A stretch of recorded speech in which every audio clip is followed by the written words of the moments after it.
Why couldn't Athena save Odysseus earlier? The Odyssey explained. Warning, spoiler warning before we begin. This video contains major spoilers for Christopher Nolan's The Odyssey and Homer's original epic poem. We'll be exploring why Athena couldn't simply rescue Odysseus, why Poseidon was so difficult to oppose, and how the rules of the Greek gods shaped one of mythology's greatest journeys. With that said, let's get started. One of the biggest questions after watching the Odyssey is surprisingly simple. If Athena is one of the most powerful gods on Mount Olympus, and if she's Odysseus's greatest protector, why didn't she simply bring him home?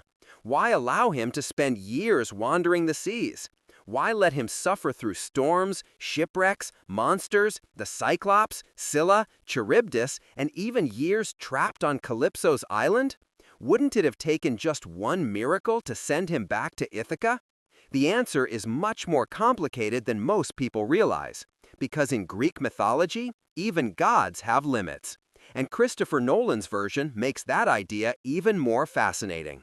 Let's break it all down. The first thing we need to understand is this: Athena never abandoned Odysseus. In fact, she was his greatest supporter from the very beginning. Among all the Greek heroes who fought in the Trojan War, Odysseus was Athena's favorite. Not because he was the strongest, not because he was the greatest warrior, but because he thought before he fought. Athena is the goddess of wisdom, strategy, justice, and intelligence. Odysseus represents those same qualities better than anyone else. While Achilles wins battles through unmatched strength, Odysseus wins them through cleverness. The Trojan horse is the perfect example. It wasn't brute force that defeated Troy, it was intelligence. That alone earned Athena's admiration. Throughout the Odyssey, she repeatedly argues that Odysseus deserves to return home. She never stops believing in him. So, if she wanted to save him, why couldn't she? The biggest obstacle wasn't monsters, it wasn't storms, it wasn't Calypso. It was Poseidon. Everything changes after Odysseus blinds the Cyclops Polyphemus. At first, it seems like another heroic victory. Odysseus escapes, his men survive, the danger is over. But then Odysseus makes one terrible mistake. Instead of sailing away quietly, he reveals his real name. He boasts about defeating the Cyclops. He lets pride overcome caution. Polyphemus cries out to his father, and his father isn't an ordinary god. He's Poseidon, the god of the sea. From that moment onward, Odysseus isn't simply trying to sail home. He's trying to cross an ocean ruled by a god who wants him dead. Every storm, every shipwreck, every delay, every disaster can be traced back to Poseidon's relentless anger. That creates a problem even Athena cannot easily solve. Many people imagine the Greek gods as all-powerful beings who can do absolutely anything. But that's not how Greek mythology works. Each Olympian has a specific domain. Poseidon rules the seas. Zeus rules the sky and the divine order. Athena rules wisdom and strategic warfare. Those responsibilities matter. The gods constantly disagree with one another. They argue, compete, and sometimes openly oppose each other's plans, but they rarely erase another god's authority without consequences. If Athena simply ignored Poseidon's power and teleported Odysseus home, she wouldn't just be helping a hero, she'd be challenging another Olympian's divine authority. That could spark an even greater conflict among the gods themselves. Instead, Athena chooses a different path. She helps indirectly. She inspires people. She gives advice. She creates opportunities. She protects Odysseus when she can, but she cannot simply erase Poseidon's curse. That's why her interventions often seem subtle rather than spectacular. She isn't powerless. She's working within the rules that govern Olympus. Eventually, Athena realizes there's only one god powerful enough to settle the dispute: Zeus. As king of the Olympians, Zeus has the final word in conflicts between the gods.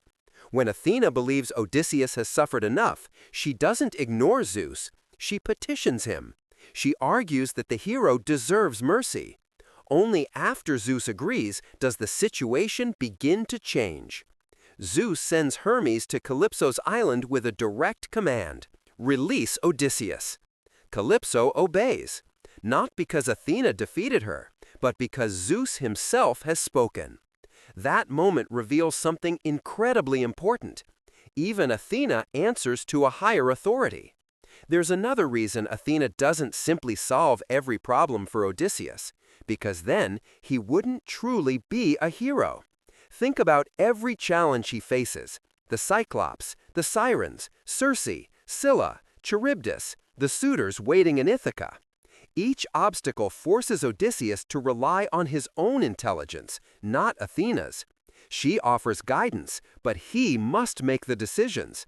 She opens doors, but he has to walk through them. That's the difference between help and replacement. Athena doesn't want to live Odysseus' life for him. She wants him to become the man he was always capable of being. This idea sits at the heart of Greek mythology. Heroes aren't remembered because the gods solve their problems. They're remembered because they endured impossible hardships. Every storm teaches Odysseus patience. Every failure teaches humility. Every loss changes him. By the time he finally reaches Ithaca, he isn't the same proud king who sailed away to Troy. He's wiser, more compassionate, more cautious. Without the journey, that transformation never happens. Christopher Nolan appears to embrace that philosophy completely.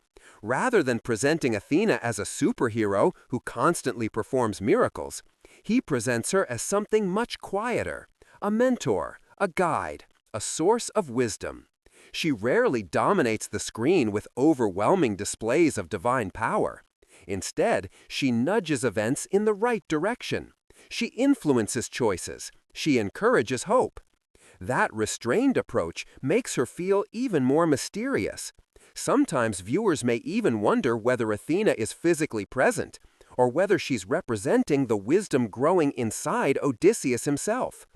Like many of Nolan's films, the answer may deliberately remain open to interpretation. There's another fascinating detail hidden beneath Athena's actions.